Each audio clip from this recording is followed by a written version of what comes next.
కొంచెం గట్టిగా చెప్తే మంచిది కదా. ఆమెన్ అనే మాట మన దేవునికి స్తుతియాగం సృష్టించే మాట కనుక దేవుని స్తుతించే విషయంలో ఎవరు కూడా వేమరపాటుగా ఉండకూడదు, నిర్లక్ష్యంగా ఉండకూడదు. స్తుతి అనే మాట లేదా స్తోత్రం లేదా హల్లెలూయా అనే మాట 1000 పొట్టేళ్ల బలి అర్పణ కంటే బలమైంది. మాట చిన్నదే కానీ దాని పని చాలా గొప్పది. అందుకే దేవుడు ఈ జంతు బలిని, ఈ పదార్థాల బలిని దేవుడు ఆపి యెహోవా బలిని ప్రారంభించాడు దేవుడు. సో కనుక తప్పకుండా దేవుని స్తుతించే విషయంలో దేవుని పిల్లలమైన మనం ఏమాత్రం నిర్లక్ష్యం కాక తప్పకుండా దేవుని స్తుతించుట్లో మనము ముందు వరుసలో ఉండాలి. మరోసారి అందరం కలిసి బిగ్గరగా స్తోత్రాలు చెల్లిద్దామా? ఇంకా కొంచెం బిగ్గరగా హల్లెలూయా హల్లెలూయా హల్లెలూయా. అలాగనే నన్ను ప్రేమతో ఆహ్వానించి ఈ రాత్రి దేవుని మాటలు అందించే ధన్యతను అల్పుడనైన నాకు ప్రభు దైవజనులు స్టాన్లీ గారి ద్వారా ప్రభు నాకు ఇచ్చిన మంచి సమయాన్ని బట్టి వారికి, పాస్టర్ గారికి, అలాగే వారి మామయ్య గారు ఇక్కడే ఉన్నారు, డాక్టర్ గారు, వారికి నా హృదయపూర్వక వందనాలు చెల్లిస్తూ, అలాగే వేదిక మీద ఉన్న దైవజనులు అందరూ పేరు పేరున ప్రతి ఒక్కరికి నా నిండు హృదయపూర్వక వందనాలు చెల్లిస్తూ, తప్పకుండా దేవుడు మనకిచ్చిన ఈ పరిచర్యను ఫలభరితంగా మార్చి మన రాష్ట్రంలో తప్పకుండా దేవుని మహిమ అనేక మందిని ఈ 2024 సంవత్సరం దర్శించునుగాక. ఆమేన్. హల్లెలూయా. అలానే ముఖ్యంగా మరి అధికంగా సంగీత పరిచయలో ఉన్న బిడ్డలు, బన్ను చాలా కాలం నుంచి చిన్నప్పటి నుంచే పరిచయం. అన్నిటికంటే ముఖ్యంగా తమ్ముడు సాల్మన్ రాస్, ఇద్దరం కలిసి చాలా ప్రాంతాల్లో తమ్ముడు చెప్పినట్లుగా ఆయన కొడుతూ ఉండేవాడు, నేను పాట పాడుతూ నాట్యం చేస్తూ ఉండేవాడిని. డ్యాన్స్ లేకుండా పాట పాడేవాడిని కాదు. అయితే ఇప్పుడు పెద్ద వయసు అయింది కనుక పాటల వాయిసే పోయింది, ఊరికి మాటల వరకే. సో కనుక తమ్ముడు నన్ను క్షమించాలి, ఏం పాడలేకపోతాను, నేను పాడలేను, అందుకనే రైట్. చాలా సంతోషం. మరోసారి కూడి వచ్చిన మీ అందరినీ ప్రభు వాక్యమై దర్శించునుగాక. ఆమేన్. వాక్యంలో ఉన్న శ్రేష్టమైన ప్రతి దీవెన ఈ రాత్రి పోగొట్టుకోకుండా మీ కుటుంబాలకు, మీ పిల్లలకు వాక్యపు దీవెన, వాక్యపు ఆశీర్వాదం. ఎందుకంటే వాక్యము చాలా బలమైంది, మనందరికి తెలుసు. పితరుల నాడు మాట్లాడిన ఆ వాక్కు, పితరులను దర్శించిన వాక్కు, సకల సృష్టికి మూలాధారమైన వాక్కు. అదే వాక్కు ఈ రాత్రి కూడా మనతో మాట్లాడుతుంది, వేరే వాక్యం కాదు. ఆకాశమా కలుగు అంటే కలిగిన ఆ వాక్కు, భూమి, సకల సృష్టిని దేవుడు తన మాట, తన వాక్కు చొప్పునే చేసినట్లుగా మనందరికి తెలుసు. అయితే రాత్రి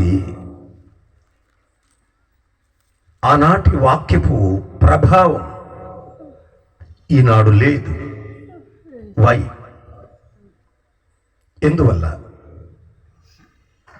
అదే వాక్కు కదా, మారని వాడిని నమ్మకం మనకి, మార్పు లేనివాడు అనే ఓ బలం మనకి. వాక్కు కూడా మారలేదు, సృష్టి మారలేదు. మరి ఆనాడు వాక్కుకున్న బలం ఈరోజు ఏమైంది? ఆలోచించాల్సిన అవసరం.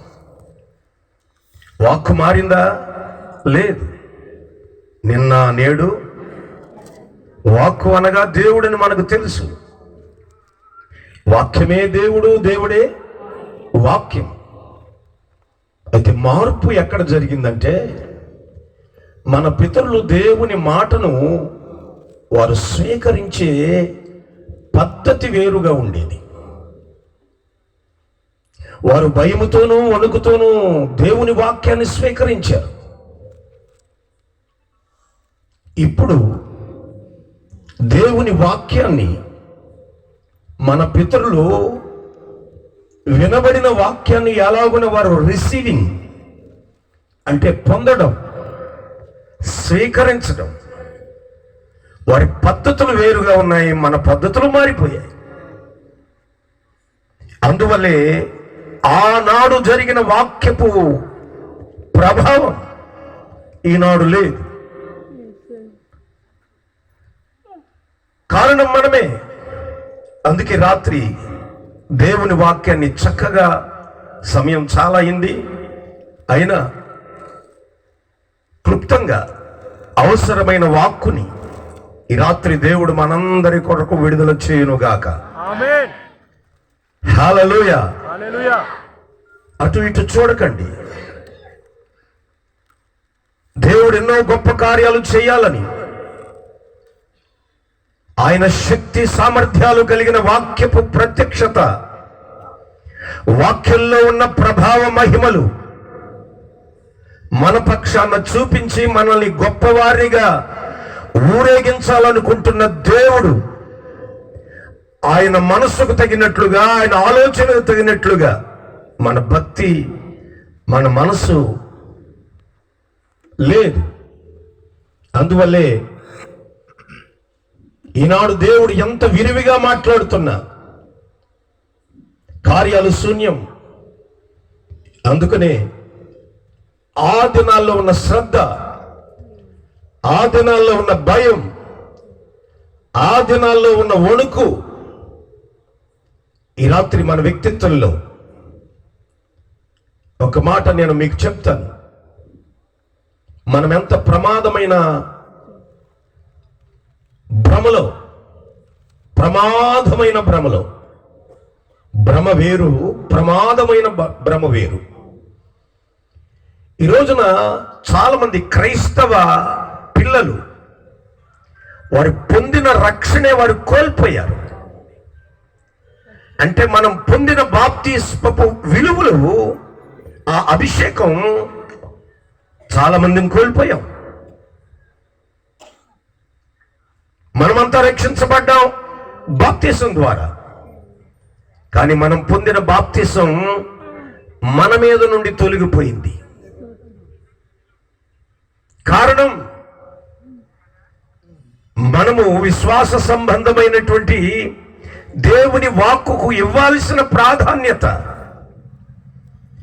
దేవుని వాక్కుకు ఇవ్వాల్సినటువంటి ప్రాముఖ్యత లేక, మన వ్యక్తిత్వాలే ప్రాముఖ్యత కలిగి, మన మనసే మనకు ముఖ్యమై దేవుడు మనకిచ్చిన రక్షణను కోల్పోతున్నారు, బాప్తీసాన్ని కోల్పోయారు. జాగ్రత్తగా మనం గమనించాలి. అపోస్తలుడైన పౌలు సంఘానికి చెప్తాడు ఏమనంటే, మీరు రక్షించబడ్డారు. సంఘమా, దేవుని ప్రజలారా, మనము రక్షించబడ్డాం. ఆ రక్షణ మనతోనే కొనసాగించబడాలి. రక్షణకు గుర్తు బాప్తిసం మనందరికి తెలుసు. నమ్మి బాప్తిసం పొందినవాడు కొంచెం మాట్లాడాలి. రక్షించబడతాడు. రక్షణకు గుర్తు బాప్తిసం. అయితే దేవుని వాక్యం చెప్తుంది, ఈ రక్షణ అందరితో నడవట్లేదు. ఇక్కడ కూడా చాలా మంది కోల్పోయారని చెప్పడానికి ఇష్టపడుతున్నాను నేను. కారణం ఏమిటంటే, నా దేవుని ప్రజలారా, ఎప్పుడైతే మనం బాప్తిసం పొందామో ఆ రక్షణ దేవుడు మన సొంతం చేశాడు. సొంతం చేసి ప్రభు ఏమన్నాడంటే, ఈ రక్షణ నిన్ను నిత్య జీవానికి తీసుకుని వెళ్ళాలి. నువ్వు పొందిన రక్షణ నీతో నడవాలి. నువ్వు పొందిన రక్షణ నిన్ను ప్రభు దగ్గరికి చేర్చాలి. అంటే రక్షణ నీవు రక్షణ కలిసి సాగాలి అని దేవుడు మనల్ని రక్షణలో నడిపిస్తున్నాడు. కానీ చాలా మంది కొంతకాలమే ఆ రక్షణను కాపాడుకుంటున్నారు. కొంతకాలం అయిన తర్వాత రక్షణను కోల్పోయాం. ఇక్కడ కూర్చున్న వారిలో కూడా నాకు తెలిసి 70% మంది మీరు పొందిన బాప్తీసాన్ని మీరు కోల్పోయారు. నేను మరలా చెప్తున్నాను, మీరు పొందిన బాప్తీసం మీ నుండి వెళ్ళిపోయింది. కారణం ఏమిటంటే, ఒక వ్యక్తికి దేవుడు బాప్తీసాన్ని ఇచ్చి ఏమన్నాడంటే, ఈ బాప్తీసం నిన్ను, నా చేతిలో ఉన్న కర్చీఫ్ బాప్తీసం అనుకుంటే, ఈ బాప్తీసం నిన్ను నిత్య జీవానికి నడిపించాలి. ఈ బాప్తీసం లేదా ఈ రక్షణ నీవు కలిసి నడవాలి. నీవు బాప్తీసం కలిసి నడవాలి. ఈ బాప్తీసం ఎవరితో కలిసి నడుస్తుంది అంటే, జాగ్రత్తగా వినాలి, జాగ్రత్తగా వినాలి. ఇప్పటి వరకు దేవుని ప్రభావం మహిమలు ఎందుకు కోల్పోయామో, దేవుని పిల్లలమై ఉండి కూడా దేవుని యొక్క ప్రభావాన్ని ఎందుకు చూడలేకపోతున్నామో, అఫ్ కోర్స్ ఈ భూమి మీద మనం చూడకపోయినా రేపు ఒక రోజున ప్రభువుని చూడాలి. ప్రభువుని చూపించేదే ఈ రక్షణ. కానీ ఇక్కడ కూర్చున్న ఈ లాస్ట్ డే, ఈ చివరి రాత్రి వాక్యం వినడానికి వచ్చిన మనము ప్రమాదంలో ఉన్నాం. ఆ ప్రమాదం ఏమిటంటే, దేవుడు మనకిచ్చిన ఈ రక్షణ నువ్వు పోగొట్టుకున్నావు. ఈ రక్షణ ఎవరితో కొనసాగించబడుద్ది అనంటే, బైబిల్లో రాయబడింది, ఎవరైతే రక్షించబడ్డారో, ఎవరికైతే దేవుడు రక్షణ సొంతం చేశాడో వారు భయముతోనూ వణుకుతోనూ ఉండాలి. దేవుని భయము, దేవుని వణుకు ఎవరిలో అయితే ఉండదో ఈ రక్షణ వారి నుండి వెళ్ళిపోద్ది అని నేను చెప్పట్ల. ఫిలిప్పీలకు రాసిన పత్రిక 2వ అధ్యాయం 12వ వాక్యం చూడండి. ఫిలిప్పీలకు రాసిన పత్రిక. వెరీ గుడ్ అమ్మ, మైక్ లో చదివితే మంచి, మీ వాయిస్ చాలా బాగుంది. వెరీ గుడ్, చదవమ్మా. కాగా నా ప్రియులారా, మీరెల్లప్పుడూ, ఒక్క నిమిషం అమ్మా, మీరు సగం వరకు చదివేశారు. Very good. కానీ మన వాళ్ళకి ఇంకా బైబిల్ తీలా. అంటే ఫిలిప్పీ పత్రిక ఎక్కడుందో కూడా తెలియదు. మరి ఫిలిప్పీ పత్రిక ఎక్కడుందో తెలియకుండానే పరలోకం ఎట్టొస్తుందండి? ఆలోచించుకోండి ఒకసారి. మంచి మనస్సాక్షి ఉండాలి మనకి. అందుకే దేవుని కార్యాలు ఊరకే క్రైస్తవ్యంలో ఉన్నావు తప్ప ఆ క్రైస్తవ్యం నీలో లేదు. ఫిలిప్పీలకు రాసిన పత్రిక ఎక్కడుందో కూడా తీయలేని దౌర్భాగ్య పరిస్థితిలో ఈ రోజున క్రైస్తవ్యం దిగజారిపోయింది. బాధ కలగట్లేదు, నొప్పి కలగట్లేదు, మనస్సాక్షి పనిచేయట్లేదు. అయ్యో నేను క్రైస్తవునయ్యుండి నా దేవుని వాక్యంలో ఉన్న 66 పుస్తకాలలో ఫిలిప్పీలకు రాసిన పత్రిక ఎక్కడుందో కూడా కేవలం ప్రేక్షకుల దగ్గర రక్షణ నిలబడదండి. ప్రేక్షకుల దగ్గర రక్షణ పొరపాటున ఉండదండి. దేవుని వాక్యం చెప్తుంది, మనము ప్రేక్షకులం కాదు, ప్రభు పిల్లలమై ఉండాలి. హల్లెలూయా. ప్రభు పిల్లలైన వారు స్తోత్రం చెప్పండి గట్టిగా. హల్లెలూయా. ఎవరు ప్రేక్షకులు చెప్పక్కర్లా, ప్రేక్షకులు వస్తారు, 2.5 గంటల షో, టికెట్ తీసుకుంటారు. సినిమా థియేటర్లు ఉంటాయి కదయ్యా, థియేటర్స్ ఉంటాయి కదా, టికెట్ తీసుకుంటారు, సినిమా హాల్కి వెళ్తారు. 2.5 గంటలు శుభ్రంగా సాయంకాలం బాగా హిట్టో పట్టో తేల్చేస్తారు. మొదటి రోజు బాగుంది, మనవాళ్ళు కూడా అంతే కదా. మొదటి మీటింగ్ పాస్టర్ గారు అద్భుతం, 2వ రోజు కొంచెం డల్లో, 2వ రోజు పాస్టర్ గారు అంట డల్లో, 3వ రోజు చాలా వీకు. చూడండి, ఈనాటి క్రైస్తవులు సభకొచ్చి ఇక్కడ బోధించే సేవకులకు సర్టిఫికెట్లు ఇచ్చేస్తున్నారు, మార్కులు వేస్తున్నారు. జాగ్రత్త, నీ జీవితానికి నువ్వు మార్కేసుకో. నీ యాటిట్యూడ్, నీ ప్రవర్తన దేవుని సన్నిధిలో ఎలా ఉంది? సీరియస్నెస్ ఉందా? చూడండి, చాలా మంది నవ్వుతున్నారు. నవ్వవలసిన సమయం ఏది కాదే. సీరియస్గా నీ కొరకు నువ్వు నీ రక్షణ కోల్పోయావు, నీ రక్షణ కోల్పోయావు. ఒక్కటి మాత్రం చెప్తున్నానండి, ప్రాణం కోల్పోయిన రక్షణ గట్టిగా పట్టుకో. స్తోత్రం, హల్లెలూయా. రక్షణ విలువ తెలియకపోతే మన విలువ ఎక్కువైపోతుంది. మన విలువను ఎక్కువ చేసేసుకుని రక్షణను పోగొట్టుకున్నారు నాన్న, పోగొట్టుకున్నారు. చూడండి, సిస్టర్ గారు చదువుతుంది, ఫిలిప్పీలకు రాసిన పత్రిక చాలా మంది తీయలేదు. చూడండి, చాలా మంది తీయలేదు. ఇంకా నయ్యం, నేను ఎలాగన్నానని ఎక్కడ పేజీ వస్తే అక్కడే ఫిలిప్పీ పత్రిక అన్నట్టుగా చూసేస్తున్నారు. ఎంత భయంకరమైన నీచ స్థితిది. ఆలోచించాలి. మీరు మంచి మనస్సాక్షి కలిగి ఈ రాత్రి ఆలోచిస్తారని దేవుని వాక్. నేను అదే ప్రార్థన చేశాను, ప్రభువా ఈ రాత్రి ప్రతి వారి హృదయాన్ని నువ్వు తట్టాలి, ప్రతి వారి హృదయాన్ని తట్టాలి. దేవుని వాక్యం తడుతున్నట్టుగా స్పృహ కూడా కోల్పోయిన క్రైస్తవ్యం ఉంది ఈ రోజున, స్పృహ కోల్పోయిన క్రైస్తవ్యం. కనుక దేవుని పిల్లలారా, ఈ రాత్రి ప్రేక్షకులుగా కూర్చోకండి, ప్రభు పిల్లలుగా కూర్చుందాం. స్తోత్రం. ప్రభు పిల్లలుగా కూర్చోగలిగితే, ప్రభు పిల్లలుగా నీవు దేవుని వాక్యాన్ని చేర్చుకోగలిగితే ఖచ్చితంగా ఈ రాత్రి దేవుడు నిన్ను దర్శించు కాలం. ఆమేన్, హల్లెలూయా. చదవండి సిస్టర్ గారు.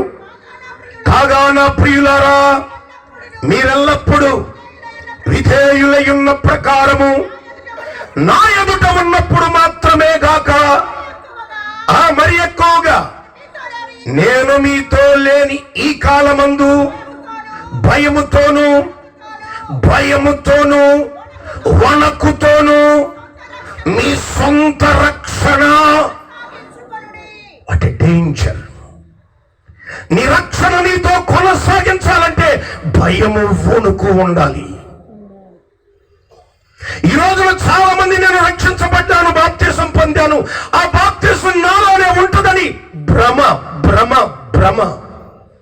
క్రైస్తవ్యం భ్రమలో బ్రతికేస్తుంది. నా దేవుని బిడ్డలారా, క్రీస్తు కల్వరి రక్తం భ్రమలోనికి వెళ్ళకూడదు. నీ మీద ప్రవహిస్తున్న క్రీస్తు రక్తం, బాప్తిసపు క్రీస్తు రక్తం నీ మీద నుండి తొలగిపోద్ది. ఎవరికి అనగా బైబిల్ చెప్తుంది, ఎవరినైతే భయము వణుకు ఉండదో వారికి దూరం అయిపోద్ది. బైబిల్ అంటుంది, భయముతోను వణుకుతోను నీ సొంత రక్షణ నువ్వు కొనసాగాలి. కానీ ఆగిపోయింది. ఇద్దరు కలిసి కొనసాగాలి అని అంటే సమ్మతి ఉండాలి. ఇద్దరు కలిసి నడుస్తున్నారంటే సమ్మతి లేకుండా, వాక్యమే సెలవిస్తుంది కదా, సమ్మతి లేకుండా ఇద్దరు కలిసి నడుస్తారా? సో ఇప్పుడు నువ్వు పొందిన రక్షణ నీతో వస్తుందా? మీకు విషయం తెలుసా? తెలియదని నాకు తెలుసు. మేము ఒకళ్ళు చెప్పేస్తున్నాయి, మీకు తెలియదని. ఈ రక్షణను దేవుడు శిరస్త్రాణంగా చేశాడు, మన శిరస్సుల మీద పెట్టాడు. శిరస్త్రాణం అంటే అర్థం కాకపోవచ్చు, ఇంగ్లీష్లో చెప్తే మీకు బాగా అర్థమవుతుంది. హెల్మెట్. ఎఫ్సి పత్రికలో రాయబడింది కదా, రక్షణ అను శిరస్త్రాణం. అంటే అపవాదిని ఎదిరించే యుద్ధాపకరణాల్లో ఒక ఆయుధం శిరస్త్రాణం. కొలస్సీ పత్రికలో, ఎఫెసీ పత్రికలో రాయబడిన మాట ఏమిటంటే, రక్షణ అనేది అంటే నమ్మి బాప్తిసం పొందిన ఆ రక్షణ అనేది నీకు శిరస్త్రాణంగా చేసన్నాడు. ఇది నీతో రావాలి అనంటే భయము వణుకు నీలో ఉండాలి. దేవుని భయము, దేవుని వణుకు ఎవరిలో ఉండుద్దో వారితోనే వెళ్ళమని దేవుడు శాసించాడు. ఎవరైతే భయము వణుకు ఉండుద్దో, ఏ విశ్వాసులైతే భయము వణుకు ఉండుద్దో లేదు. సంఘాలు ఉన్నాయి, ఉపదేశాలు ఉన్నాయి, పాటలు ఉన్నాయి, సంగీతాలు ఉన్నాయి, పిఏ సిస్టమ్ ఉంది, సేవకులు ఉన్నారు, ఉపదేశాలు ఉన్నాయి, అద్భుతమైన అనుభవాలు ఉన్నాయి. కానీ దేవుని భయం ఉందా? దేవుని భయం ఉందా? దేవుని భయము, భయం కాదండి, వణుకు. వణుకు, భయము, వణుకు ఎవరిలో ఏ విశ్వాసులైతే చూస్తుందో ఈ రక్షణ వారితో కొనసాగడానికి ఇష్టపడుద్ది. స్తోత్రం, హల్లెలూయా, హల్లెలూయా.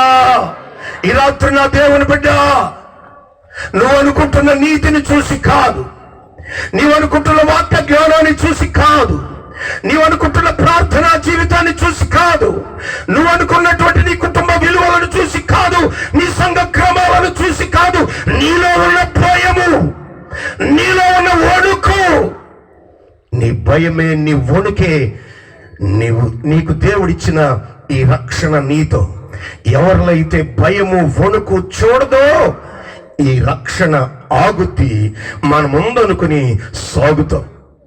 అది ఎప్పుడో ఆగిపోయింది. కారణం ఏమిటంటే భయం లేదు, వణుకు లేదు. అందుకే ప్రతి పదానికి ముందుగా భయము భయము భయం అంటాడు. నీ భక్తికి పునాది భయమై ఉండాలి. నీ పరిశుద్ధతకు, నీ ప్రార్థనకు, నీ పాటకు, నీ క్రైస్తవ్యానికి మొదట పునాది భయమై ఉండాలి. భయములో నుండే నీ ప్రార్థన రావాలి, భయములో నుండే నీ పాట రావాలి, భయములో నుండే నీ పరిశుద్ధత రావాలి, భయములో నుండే క్రీస్తు యొక్క ఉపదేశము రావాలి. ఈ రోజున భయం లేదు, భయం లేదు.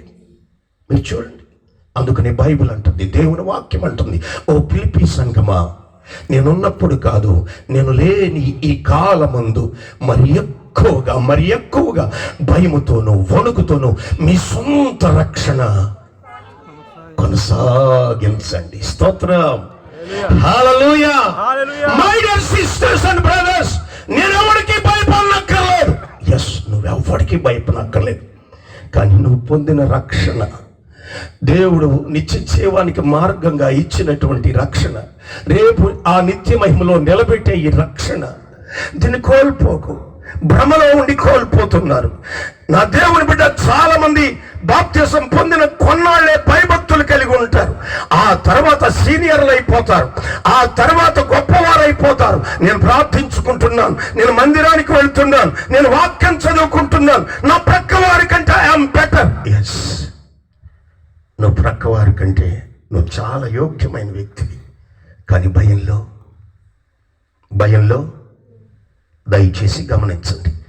చేతులు జోడించి మీకు ఒక దీన సేవకుడిగా, ఆ రక్షణ ఎవరిలో ఉండుద్ది, ఎవరిలో పోద్ది, బాప్తీసం ఎవరిలో ఉండుద్ది, బాప్తీసం ఎవరి నుండి తొలగిపోద్ది తెలిసిన సేవకుడిగా చెప్తున్నాను ఫిలిప్పీ సంఘానికి. అందుకే పౌలు అంటాడు, మీరు భయముతోనూ వణుకుతోనూ మీ జీవితాన్ని సాగించండి అని అంటలా, మీ ప్రార్థన సాగించండి అని అంటలా.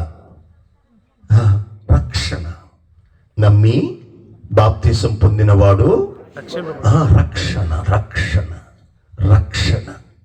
జాగ్రత్త, ఈ విషయాలు తెలియక చాలా మంది క్రైస్తవ్యం తేలికైపోయింది. క్రైస్తవ్యం చాలా ఈజీ అయిపోయింది. సినిమా హాల్లోనో ఏదో సాంస్కృతిక కార్యక్రమాల్లో వచ్చి కూర్చున్నంతగా చాలామంది ఎంటర్టైన్మెంట్కి వచ్చేవాళ్ళు ఉన్నారండి. ఎంటర్టైన్మెంట్ వచ్చేవాళ్ళు, నిద్ర పట్టుకు వచ్చేవాళ్ళు ఉన్నారు. ఎంత దీన స్థితిలోనికి వెళ్ళిపోయింది క్రైస్తవ్యం. కనుక తణుకులో దైవజనుడు స్టాలిన్ గారి ద్వారా నడిపించబడుతున్న ఈ మందిరంలో ప్రతి విశ్వాసి రేపు ప్రభువుని చూడాలి అని అనుకుంటే భయము వణుకు మీలో నా దేవుడిచ్చునుగాక. ఆమేన్. భయము వణుకు నా దేవుని బిడ్డలారా, నువ్వెవరికి భయపడక్కర్లే, ఇతరులకు భయపడక్కర్లే. దేవుని కొరకు భయపడు. దేవుని భయం నీలో ఉందనుకుని భయం లేని వ్యక్తిగా మారిపోయావు. భయం ఉన్న వాళ్ళ పద్ధతులు వేరుగా ఉంటాయి. భయం ఉన్న వాళ్ళ క్యారెక్టర్ వేరుగా ఉంటుంది. భయం ఉన్న వాళ్ళు కూర్చునే పద్ధతులే వేరుగా ఉంటాయి. దేవునికి భయము వణుకు కలిగిన వారి ఫేస్ రీడింగే వేరుగా ఉంటుంది. ఎస్, ఈ రాత్రి దేవుని బిడ్డలారా, దేవుని వాక్యం సెలవిస్తుంది, తప్పకుండా ఈ రాత్రి మన భయము, మన వణుకు మన రక్షణను కొనసాగించునుగాక. ఆమేన్. ఎందుకు దేవునికి భయపడాలి, ఎందుకు దేవుని వాక్యానికి వణకాలి అనంటే, నీ రక్షణ నీ నుండి దూరం అయిపోతుంది. నీ రక్షణ నువ్వే పోగొట్టుకుంటున్నావు. నీ రక్షణ నువ్వే కోల్పోతున్నావు. ఎస్, మీ అందరికీ తెలుసు, నా దేవుని బిడ్డ ఇద్దరు కలిసి పరిగెడుతున్నారు. లోతు భార్య కలిసి పరిగెడుతున్నారు. దేవుడు అంటాడు, త్వరగా వెళ్ళిపోండి, త్వరగా వెళ్ళండి అని అన్నప్పుడు జాగ్రత్తగా నన్ను గమనించాలి. వెంటనే ఇద్దరు కలిసి వెళ్ళిపోతున్నారండి. విషయం ఏంటంటే, మీరు వెళ్ళేటప్పుడు వెనక్కి చూడకండి అని ప్రభు చెప్పాడు. అయితే విషయం ఏంటంటే, లోతు భార్య, లోతు మీ చేయలుగా ఉండి చెప్తాను. లోతు భార్య ఇద్దరు కలిసి పరుగున, ఒక చేతిలో పిల్లలు ఉన్నారు, ఇద్దరు ఆడపిల్లలు ఉన్నారు, ఎదుగొచ్చిన ఆడపిల్లలు ఉన్నారు. ఒక చేతిలో లోతు భార్య చేతులు, భర్త చేతిలో భార్య చేయి ఉంది. ఇద్దరు కలిసి పరిగెత్తుతూ ఉంటుండగా దేవుని మాట భయానికంటే సుధుమ గుమార భయం ఎక్కువయింది లోతమ్మకు. వెంటనే వెనుతిరిగి చూసింది, ఉప్పు స్తంభమైంది. అయితే జాగ్రత్తగా గమనించాలి, అప్పటికి లోతు చెయ్యి తన భార్య చేతిలో ఉంది. మరి ఇప్పుడు భార్య రావట్లేదే, ఏదో సంథింగ్ జరిగింది. నా భార్య ఏమి అంటే, తన చెయ్యి కఠినమైపోయింది, తన చెయ్యి శిలగా మారిపోయింది. తన చెయ్యి, నా దేవుని బిడ్డలారా, తను ప్రేమించి తనతో పరిగెడుతూ తన కొరకు తల్లిదండ్రులు విడిచిపెట్టి తనను ప్రేమించి తన భాగస్వామి అయిన తన భార్య చెయ్యి శిలగా మారింది. ఇప్పుడు ఏం చెయ్యాలి? శిలగా మారిపోయి తన ప్రేమించిన భార్య వైపు చూడాలా, లేక ప్రభువుకు భయపడి విడిపోవాలా? ఎస్, వెంటనే వాళ్ళిద్దరూ చాలా దూరం కలిసి వచ్చారు, చాలా దూరం కలిసి నడిచారు, చాలా దూరం కలిసి ప్రయాణం చేశారు. కానీ కొంత దూరమే వారి ప్రయాణం సాగింది. ఒకరు ఆగిపోయారు, ఒకరు సాగిపోయారు. కారణం దేవుని భయం లేక. ఈ రాత్రి నా దేవుని బిడ్డలారా, ఆలోచించండి. అందరికీ భయపడతాం, పోలీసుకు భయపడతాం, పాముకు భయపడతాం, తేలుకు భయపడతాం, ఏగకు భయపడతాం, కడకి దోమకు కూడా భయపడతాం. భయపడిందల్లా దేవునికి భయపడం. భయపడుతున్నట్టుగా నటిస్తావు, భయపడుతున్నట్టుగా నిన్ను నీవే భ్రమలో బ్రతికేస్తున్నావు. అందరికంటే ఎక్కువగా నేనే అనే భ్రమలో దయచేసి కాదు. ఆ భయమును, వణుకును నీ క్రియలలోనూ ప్రతిదినము ప్రత్యక్షపరచుదువుగాక. ఆమేన్. హల్లెలూయా. ఈ రాత్రి నా దేవుని ప్రియులారా, ఈ చివరి రాత్రి దేవుడు సూటిగా మాట్లాడుతున్నాడు. దేవునికి భయపడకపోతే దేవుడు నిన్ను విడిచి వెళ్ళిపోతాడు. ఇశ్రాయేలు ప్రజలు దేవుణ్ణి భయపడేవారు. వారి సొంత స్వాస్థ్యం వచ్చిన తర్వాత వారికి ఒక మందిరం వచ్చింది, వారికి లేఖనం ధర్మశాస్త్రం వచ్చింది, వారికి ఒక ప్రత్యక్ష గుడారం వచ్చింది, దైవజనులు వచ్చారు, యాజకులు వచ్చారు. దేవుడు అన్నాడు, ఇదిగో నా ధర్మశాస్త్రం వింటూ దాని క్రియలు చేస్తూ నా సేవకులకు భయపడినతున్నంత కాలం మీ తల వెంట్రుకలలో ఒక్కటి కూడా నా సెలవు లేకుండా నేల రాలదు అన్నాడు. సరికదా? ఇంకొక మాట ఏమన్నాడు తెలుసా? అసలు మీ వైపు కన్నెత్తి చూసిన శత్రు, మీ జోలికొచ్చిన వాడు నా కనుపాపలో వేలు పెట్టి కెలికినట్టే అంత గొప్ప దేవుడు. నీ భద్రత కొరకు, నీ క్షేమం కొరకు. నా దేవుని పిల్లవారా, ఈ రాత్రి దేవుని వాక్యం సెలవిస్తున్న ఈ గొప్ప మాటను గమనించావా? ఆలోచించండి ప్లీజ్. అయితే ఈ ప్రజలు కొంతకాలం చాలా భయంగా ఉన్నారు. అదే బాప్తిసం పొందిన వెంటనే మన సంఘాల్లో ఎలా కొత్తగా బాప్తిసం పొందిన దంపతులు ఎలా ఉంటారు స్టాలిన్ గారు కదా, చాలా వినయంగా ఉంటారు అయ్యా, చాలా విధేయతగా ఉంటారు. సేవకుడు అంటే వంగిపోతారు, వణికిపోతారు. ఒక్క 2 ఏళ్ళ తర్వాత సేవకుని ఉనికిస్తారు, సీనియర్లు అవుతారండి. ఈ ప్రజలు కూడా ఇలాగే అయ్యారు. దయచేసి నీ స్థితి ఎలా ఉంది? దేవుడు చెప్పినట్టుగా నీ స్థితి ఉందా? నీ మందిరంలో నీ జీవితం ప్రారంభించి బాప్తిసం పొందిన ఆ తొలి దినపు భయము ఇప్పుడు నీలో ఉందా? Please check yourself. నిన్ను నువ్వు పరీక్ష చేసుకో, నిన్ను నువ్వు పరిశీలించుకో. నిన్ను నీవు పరిశీలించుకోవటం మానేసి ఇతరుల వైపు చూస్తున్నావు కనుక నిన్ను నీవు పరిశీలించుకునే మనస్సాక్షి చంపేశాడు సైతానుడు. మరలా ఈ తిరిగి మన మనస్సాక్షులు తిరిగి మరలా దేవుడు బ్రతికించునుగాక, మరలా తిరిగి పునరుద్ధరించునుగాక. నా దేవుని ప్రియులారా, ఈ రాత్రి దేవుని వాక్యం సెలవిస్తుంది, ఎదుట వారిని చూడకు, ప్రతినిత్యము నీలో ఉన్న దేవుని భయాన్ని చూసుకో. ఈరోజు నేను దేవునికి భయపడ్డానా? దేవుని వాక్యానికి భయపడుతున్నానా? దేవుని వాక్యానికి వణుకుతున్నానా? లేకపోతే దేవుడు నాకు ఇచ్చి సొంతం చేసిన ఈ రక్షణ, నాకు హెల్మెట్ గా చేసిన ఈ రక్షణ నేను కోల్పోతున్నాను అనే సంగతి ఈ రాత్రి చాలా మంది, ఆనాటి ఇశ్రాయేలులో కూడా లేదు. దేవుడు చాలా మంది ప్రవక్తలను పంపించాడు, సాధ్యం కాలేదు. హెచ్చరించాడు, సాధ్యం కాలేదు. నా దేవుని బిడ్డ అలాగని భక్తి విడిచిపెట్టేశారా? లేదు. భక్తి ఎంతైతే పెరుగుతుందో వారిలో గర్వాతిశయాలు అంతగా పెరిగిపోతున్నాయి. నేటి దినాల క్రైస్తవ్యంలా ఆ పూర్వపు దినాలు జ్ఞాపకం వస్తున్నాయి. ఇస్కియా దినాలు జ్ఞాపకం వస్తున్నాయి, యెషయా దినాలు జ్ఞాపకం వస్తున్నాయి, ఇర్మియా దినాలు జ్ఞాపకం వస్తున్నాయి. నా దేవుని బిడ్డలారా, తెలుగు రాష్ట్రాలలో నేను వెళ్ళని స్థలం లేదు. జనం విస్తారంగా వస్తున్నారు, కానీ భయభక్తులు కలిగిన క్రైస్తవులు శూన్యం. అందుకే నేను అంటాను, దైవజనుడు స్టాన్లీ గారి ద్వారా నడిపించబడుతున్న ఈ మందిర నివాసులు తప్పకుండా భయముతోనూ వణుకుతోనూ ఈ రాత్రి మిమ్మల్ని మీరు కట్టుకొందురుగాక. మీ ముఖంలో దేవుని భయం ప్రత్యక్షం చేయుదురుగాక. మీ శరీరంలో దేవుని భయం చూపించుదురుగాక. మీ మాటల్లో, మీ క్రియల్లో ప్రతి క్షణం నువ్వు ఎక్కడున్నా, బస్ స్టాండ్ లో ఉన్నా, డ్యూటీలో ఉన్నా, పొలంలో ఉన్నా, వ్యాపారంలో ఉన్నా, ఇంటిలో ఉన్నా, ప్రార్థనలో ఉన్నా, ఎక్కడుంటే అక్కడ దేవుని భయము, దేవుని వణుకు నిన్ను నీవుగా ప్రత్యక్షం చేసుకుందువుగాక. నిన్ను చూడగానే ఈమె దేవునికి భయపడుద్దనే సందేశం.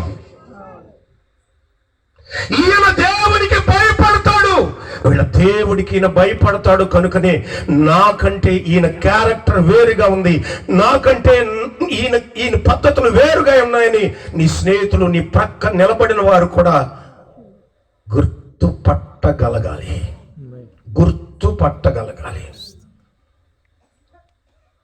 స్తోత్రం చెప్తారా? హల్లెలూయా.